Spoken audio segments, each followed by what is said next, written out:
You're no longer my son. Get out and never come back. My family screamed as they threw me onto the street with nothing but my wallet. I still hear those words like they were spoken a minute ago. The door didn't just close, it slammed with a finality that erased my entire childhood in a single sound. I stood barefoot on the cold pavement, watching through the glass as they turned away from me, like I had already stopped existing. No one followed me, no one called my name. Even the streetlights felt colder that night, flickering like they didn't want to witness what I had become in a single hour. Disposable. I remember gripping my wallet so tightly my fingers went numb, not because it had money, but because it was the only proof I still had a name in this world. Behind me, laughter started inside the house. Ahead of me, silence. And in that silence, something inside me stopped breaking and started building instead. I grew up in that house believing loyalty was the same thing as love.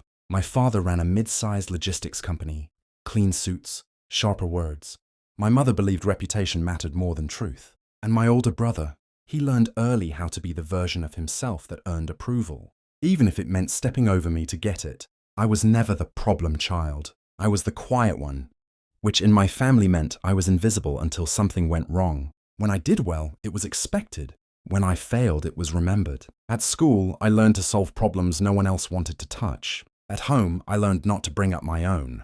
I still remember dinners where conversations would pass around me like I wasn't seated at the table. My opinions didn't get rejected. They just didn't land anywhere at all. My father used to say, "You'll understand when you grow up." But what he meant was, "You'll agree with us when you stop questioning." The first time I built something real, a small tech solution for a local business. They called it a hobby. My brother laughed and said I should stop wasting time. No one noticed when I stopped arguing, but I started noticing everything. The disrespect never came all at once. It arrived in small, careful pieces. Quiet enough to deny, sharp enough to remember. At family gatherings, I noticed how conversations would shift the moment I spoke, like someone had lowered the volume on my existence. My father would nod at my words, but his eyes were already moving past me, searching for someone worth responding to. My brother had a talent for it. He never insulted me directly. He just corrected me in front of others, always with a smile that made it harder to object. "That's not really how business works," he'd say, even when I was right, and somehow, the room always believed him first. My mother perfected silence. When I mentioned ideas, she would pause just long enough to make me feel the weight of being ignored, then change the subject as if I had never spoken at all. Even small things became patterns. My suggestions were interesting, never right. My achievements were good effort, never success. And every time I tried to step forward, someone subtly stepped in front of me without looking like they were trying. The worst part wasn't rejection. It was how natural it all felt to them. Like I was never meant to be taken seriously in the first place. The moment I stopped trying to be heard came quietly, without anger. It was during a meeting at my father's company. I had prepared everything: data models, projections, a restructuring plan that could have doubled efficiency within a year. I didn't speak with emotion. I spoke with numbers, with structure, with proof. When I finished, there was a pause. My father leaned back in his chair, folded his hands, and looked at me like I'd offered something slightly amusing rather than valuable. My brother exhaled through his nose and said, "You're overcomplicating things again. We've been running this company before you even knew what logistics meant." That was the moment I understood something I had been avoiding for years. They weren't evaluating my ideas. They were protecting their version of me, small, harmless, permanently behind them. I remember gathering my papers slowly, not because I was unsure, but because I wanted them to see I wasn't rushing anymore. No argument, no explanation, no attempt to correct their perception, just silence. That night, I sat alone and reviewed every connection I had, every line of code I had ever written, every system I had built without their approval. And for the first time, I didn't ask for a place in their world. I decided to build my own. I didn't leave in anger. I left in structure. The first thing I did was separate emotion from inventory, what I felt, and what I actually had: skills, systems architecture, logistics optimization, financial modeling, network. A handful of engineers I had quietly helped over the years, a former mentor who still believed in my work, and one investor I had once impressed during a failed startup pitch. Then I rebuilt myself properly, not as a son, not as someone proving a point, but as an entity with measurable value. I registered a small consultancy under a different name, clean structure, no ties to my family, no shared contacts.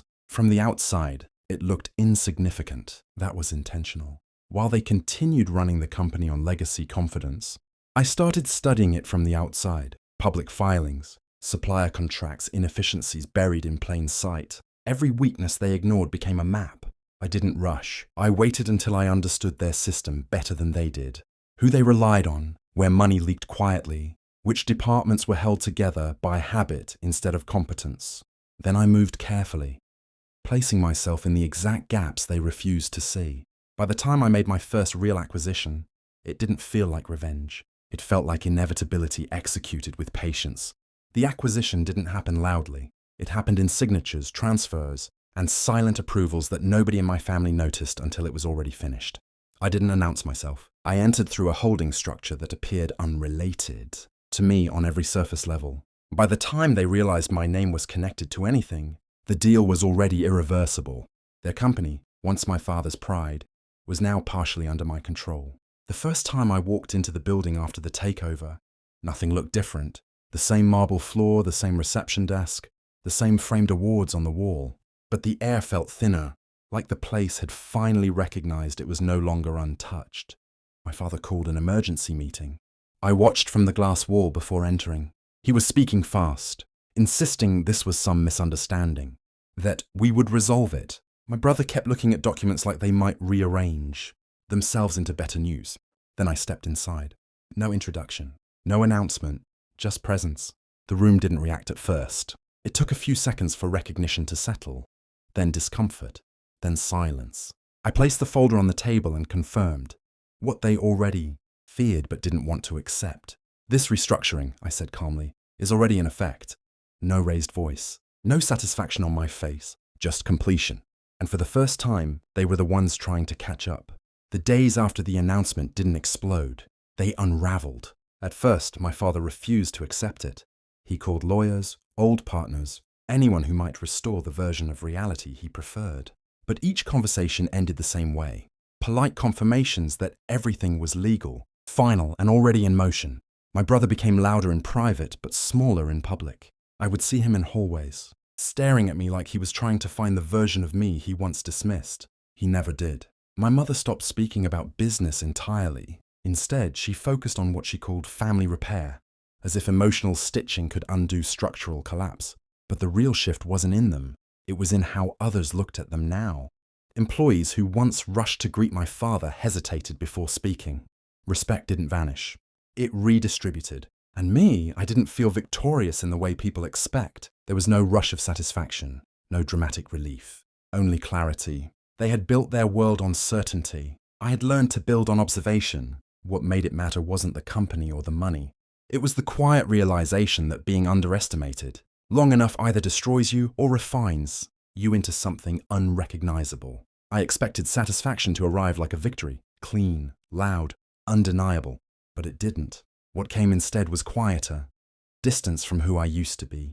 There were days after the takeover when I would sit alone in the office after everyone left, watching the building settle into silence. The same silence they once used to erase me now felt different in my hands, controlled, measured, no longer something I feared.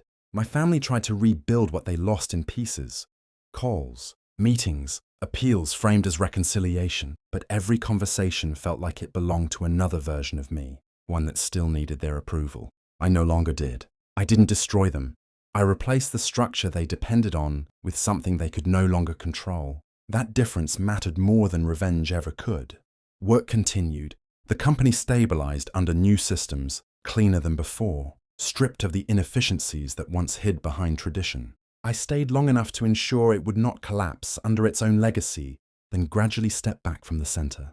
What remained was not hatred, not triumph, but clarity. I no longer measured myself by the room I was excluded from. I measured myself by what I could build without asking permission. Some people think revenge is about returning pain, but in the end, it was about no longer belonging to the place that created it, and that was the only ending that ever felt real enough to keep.